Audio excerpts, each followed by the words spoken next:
اور جو چیز یہاں پوچھی جا رہی ہے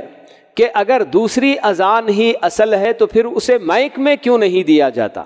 ہونا تو یہی چاہیے کہ پہلی اذان آپ کیسے بھی دے لیں لیکن دوسری اذان ہی مائک میں ہونی چاہیے۔ اگر پہلی بھی ہو رہی ہے مائک میں تو دوسری اذان کے لیے تو زیادہ اہتمام کے ساتھ اسے مائک میں دینے کی کوشش کرنی چاہیے، یہی ہونا چاہیے اصل، تاکہ لوگوں کو پتہ چلے کہ ہاں صاحب یہی وہ اذان کہ اس کے بعد ہی وہ سارے احکام لاگو ہوتے ہیں جو ہم کو جو نا کہ جمعہ کے تعلق سے بتائے گئے،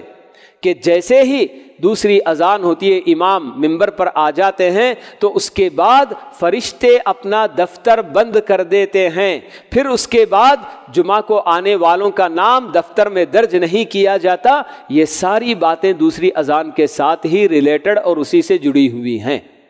تو اس لیے دوسری اذان ہی سب سے اہم ہے اور اسی کو مائک وغیرہ میں بھی دینا چاہیے۔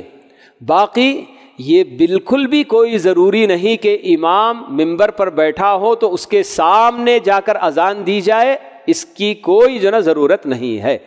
کہیں سے بھی آپ اذان دے دیں، دوسری اذان، چاہے مسجد کے دروازے پر جا کر، اور اصل مقصود جیسے کہ وہاں پیارے نبی صلی اللہ علیہ وسلم کے زمانے میں بھی اذان دی جاتی تھی، تو ایسے کہ مسجد میں جو لوگ پہلے سے آئے ان کے لیے اذان نہیں ہوتی ہے۔ اذان کا مقصد تو جو لوگ باہر ہیں ابھی، جن کو جو نا کیا ہے ہو سکتا ہے کہ غفلت میں رہ گئے ہوں، تو اذان سنیں گے تو مسجد کی طرف دوڑیں گے۔ اس لیے اذان کا جو اصل مقصد ہے لوگوں کو بلانا اور جو لوگ غافل ہیں ان کو جو نا کیا ہے غفلت سے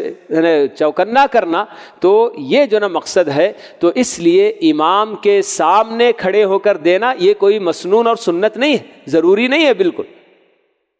تو کہیں بھی کھڑے ہو کر بندہ اذان دے دے دوسری اذان تو کوئی حرج کی بات بالکل نہیں ہے۔ تو یہ جمعہ کی اذان سے متعلق باتیں تھیں۔